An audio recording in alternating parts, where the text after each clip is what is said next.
Hello मेरे प्यारे विद्यार्थियों, स्वागत है आप सभी का क्लास 10th के मैथ के इस क्लास में, जिसमें आज मैं आप सभी को बताने वाला हूं कि बहुपद के प्रकार कितने होते हैं।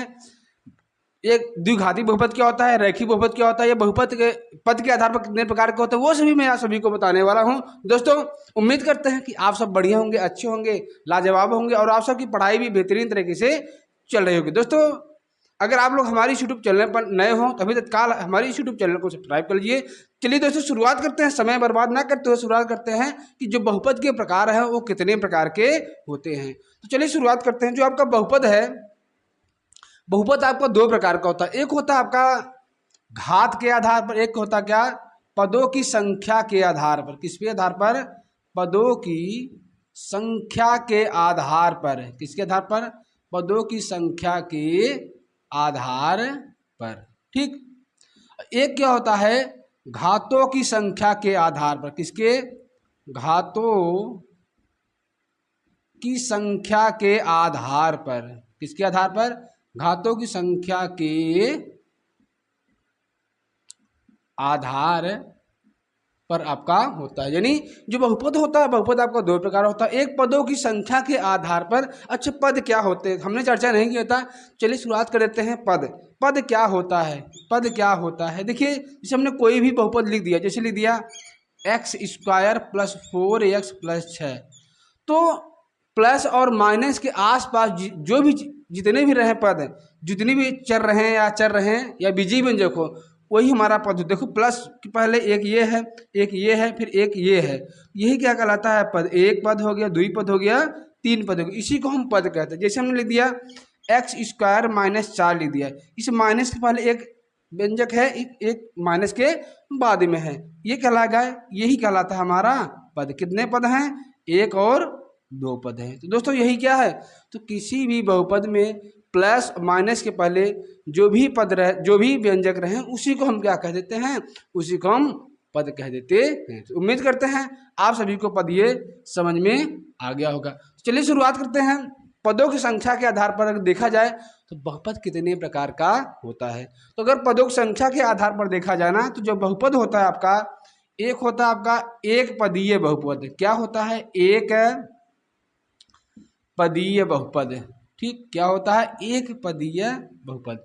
एक पदीय बहुपद क्या होता है कि ऐसा बहुपद जिसमें केवल एक ही पद हो, उसे हम एक पदीय बहुपद कहते हैं। क्या कहते हैं? यानी कि ऐसा बहुपद, क्या कि ऐसा ऐसा बहुपद, ऐसा बहुपद जिसमें केवल एक पद हो, जिसमें केवल एक पद हो। क्या हो? एक पद हो, उसी को हम क्या कह देते हैं? उसी को हम यानी कि एक पदीय बहुपद कह देते हैं। जैसे जैसे हमने लिख दिया क्या, केवल x लिखा, ये क्या है? एक पदीय बहुपद है। ठीक है। दूसरा देखिए, जैसे हमने लिख दिया x² लिख दिया, ये क्या है? केवल एक ही पद है। हमने तीसरा लिख दिया, तीसरा क्या लिख दिया? x², ऐसे लिख दिया 5x² लिख दिया, ये क्या है? ये सब एक पदीय बहुपद है। ठीक, उम्मीद करते हैं ये भी आप सभी को समझ में आया होगा। आज शुरुआत करते हैं। अब ध्यान दीजिएगा, अब जो मैं बताने वाला हूँ ना, अगर आप लोग यहाँ ध्यान नहीं देंगे ना, पक्का एग्जाम में आप सब गलती करेंगे, 100% गलती करेंगे। तो ध्यान दीजिएगा। अब जो आपका दूसरा है, दूसरा क्या है आपका? द्विपदीय बहुपद। क्या? द्विपदीय बहुपद क्या होता है? द्विपदीय बहुपद। अब इसमें क्या हो जाएगा कि जिसमें दो पद हो, ऐसा बहुपद जिसमें केवल दो पद हो, उसे क्या कहेंगे? द्विपदीय बहुपद। यानी कि ऐसा बहुपद जिसमें केवल केवल क्या हो? केवल दो पद हो। क्या हो? केवल दो पद हो, उसको हम क्या कहते हैं? उसी को कह देते हैं द्विपदीय बहुपद। जैसे पहला एग्जाम्पल लिखिए, जैसे हमने लिखा कि x +4 लिख दिया, तो कितने पद हैं? इस प्लस के एक पर पहले है, एक प्लस के बाद में है, तो कितने पद हो गए? एक और दो, तो कितने पद हो गए? दो पद हो गए। अगला देखिए, जैसे हमने लिख दिया 5x + 6 लिख दिया, एक ये है, एक ये है, कितने पद हो गए? दो पद हो गए। यहाँ घात से मतलब नहीं है, यानी जो x की घात है उससे कोई मतलब नहीं है। तीसरा जैसे हमने लिख दिया, क्या लिख दिया? x² - 6, कितने पद हैं? एक माइनस के पहले, एक माइनस के बाद में, कितने पद हैं? दो पद हैं। ठीक है। ये भी उम्मीद करते हैं दोस्तों समझ में आया होगा। आइए चलते हैं, अब ऐसे एक पदी हो गया, द्विपदी, ऐसे क्या होगा, तीन पदी होगा, चार पदी होगा, पांच पदी होगा, आप जितना भी लिख सकते हैं। मैं आपको एक और बता देता हूँ, ठीक। अब आ जाएगा त्रिपदीय बहुपद। क्या? त्रिपदीय बहुपद। त्रिपदीय बहुपद क्या होता है कि ऐसा बहुपद जिसमें तीन पद हो। कितने पद हो? जिसमें तीन पद हो उसे क्या कहेंगे?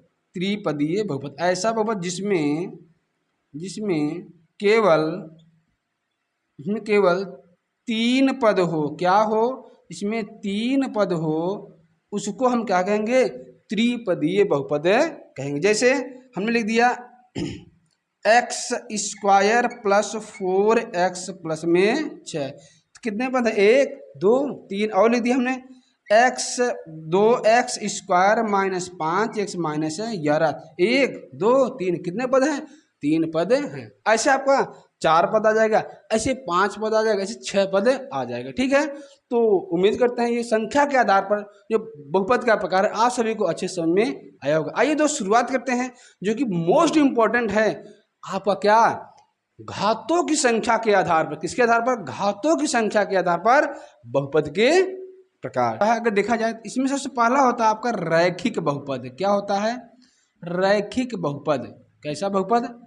रैखिक बहुपद। रैखिक बहुपद क्या है? रैखिक मतलब होता है एक रेखा, यानी कि ऐसा बहुपद जिसमें उपस्थित चर की घात अधिकतम एक होती है, उसे क्या कहते हैं? रैखिक बहुपद। यानी कि ऐसा बहुपद जिसमें उपस्थित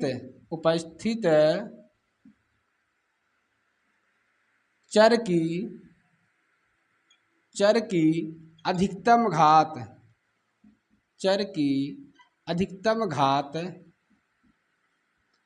एक होती है। क्या होती है? एक होती है, वही क्या होता है? रैखिक बहुपद कहलाता है। यहाँ केवल घात से मतलब है, पद से मतलब बिल्कुल नहीं है। जैसे पहला एग्जाम्पल जैसे हो गया आपका, हमने केवल x लिख दिया, यहाँ घात कितना है? यहाँ घात कितना है? एक, इसलिए यह एक रैखिक बहुपद होगा।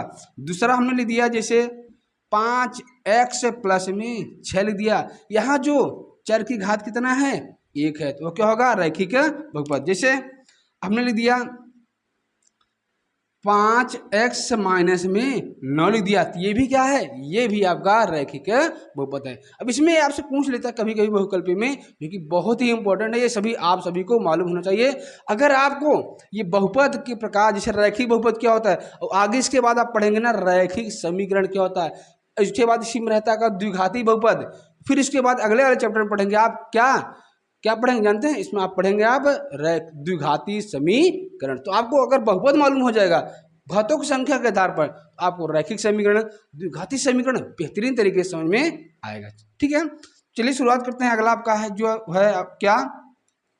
द्विघाती बहुपद। इसको पहले व्यापक रूप देखिए। इसका जो व्यापक रूप होता है रैखिक बहुपद का, जो इसका व्यापक रूप होता है, इसका व्यापक रूप होता क्या है, यानी यह किस रूप का होता है?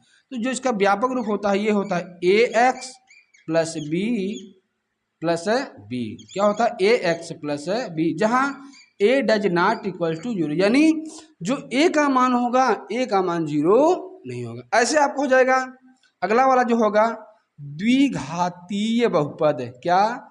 द्विघातीय बहुपद।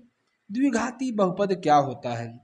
अब यानी कि ऐसा बहुपद जिसमें उपस्थित चर की अधिकतम घात कितना हो? 2, यानी ऐसा बहुपद जिसमें उपस्थित चर की अधिकतम घात कितना हो? अधिकतम घात 2 हो, उसी को हम क्या कहते हैं? द्विघाती बहुपद कहते हैं। जैसे एग्जाम्पल देखिए, जैसे पहला हो गया एक्स स्क्वायर, कितनी घात है? 2, तो द्विघाती बहुपद। हमने लिख दिया अगला वाला लिख दिया एक्स स्क्वायर प्लस 4, ये क्या है? घात कितनी है? अधिकतम 2 है, तो ये क्या कहलाएगा? द्विघाती बहुपद। अगला हमने तीसरा वाला लिख दिया कि x square plus 4x minus में 11। ये क्या है? ये सब क्या है आपका द्विघाती बहुपद है। दोस्तों उम्मीद करते हैं आप सभी को ये चीज़ें अच्छी से बेहतरीन तरीके से समझ में आया होगा। अब इसका जो व्यापक रूप होता है, इसका जो व्यापक रूप होता है वह क्या होता है? इसका व्यापक रूप होता है ax square plus bx plus c। ये होता है इसका व्यापक रूप, जहाँ a does not equal to 0, यानी जो a का मान होगा 0 के बराबर नहीं होगा। अगर a का मान 0 हो जाएगा ना बबुआ तो क्या होगा? ये द्विघाती बहुपद नहीं हो, क्योंकि पूरा क्या हो जाएगा? ये 0 हो जाएगा। ठीक है दोस्तों, उम्मीद करते हैं आपको बहुपद के प्रकार में आपका ये द्विघाती बहुपद आपको समझ में आई। त्रिघातीय बहुपद, क्या? त्रिघातीय बहुपद। त्रिघातीय बहुपद क्या होता है? त्रि मतलब तीन, घात मतलब तीन घात, यानी कि ऐसा बहुपद जिसमें उपस्थित चर की घात कितनी हो? 3 हो। यानी कि ऐसा बहुपद जिसमें उपस्थित चर की अधिकतम घात, क्या? अधिकतम घात कितनी होनी चाहिए? अधिकतम घात 3 हो। क्या हो? अधिकतम घात 3 हो। उसे क्या कहेंगे? उसी को हम क्या कहते हैं? उसी को त्रिघातीय बहुपद कहा जाता है। क्या कहा जाता है? त्रिघातीय बहुपद कहा जाता है। ठीक, कहा जाता है। अब यहाँ एग्जाम्पल देखिए, जैसे हमने लिख दिया क्या? x घाते 3, कितनी घात है? 3 घात है। अगला एग्जाम्पल देखिए, जैसे हमने लिख दिया x क्यूब प्लस हमने लिख दिया 8, ये क्या है? घात अधिकतम कितनी है? 3 है। घात से मतलब है पदों की संख्या से बिल्कुल मतलब नहीं है, तो घात कितना है? 3। अगला लिख दिया हमने, जो तीसरा वाला है आपका, हमने लिख दिया x cube plus 4x square plus में 7x माइनस में 9, तो ये क्या है? अधिकतम घात कितनी है? 3 है। तो इसी को हम क्या कहते हैं? त्रिघाती बहुपद। अब बात आई सर जी इसका व्यापक रूप क्या होगा? इसका जो व्यापक रूप होगा, ध्यान दीजिएगा, इसका जो व्यापक रूप होगा, क्या होगा? ये हो जाएगा ax क्यूब, घात 3 हो जाएगा, ax cube plus bx square plus cx और प्लस में क्या हो जाएगा? d। जहाँ a क्या होगा? a does not equals to 0, यानी क्या होगा? जो a का मान होगा वो 0 के बराबर नहीं होगा। ठीक है दोस्तों, उम्मीद करते हैं आप सभी को पदों की संख्या के आधार पर और घातों की संख्या के आधार पर आपको बहुपद बहुत ही आसान और सरल भाषा में हमने समझाने का प्रयास किया है। आप सभी को समझ में आया होगा। चलिए